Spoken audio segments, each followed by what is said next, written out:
Hello everybody! Today, for this video, we are in southern Alberta in an unincorporated community called Raley.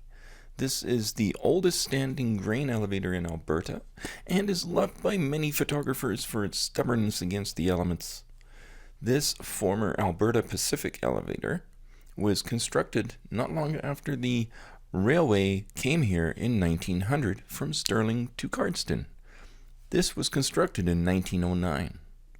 This elevator has high architectural significance as it is an excellent and the only unaltered example of an Alberta Pacific 35,000 bushel capacity grain elevator.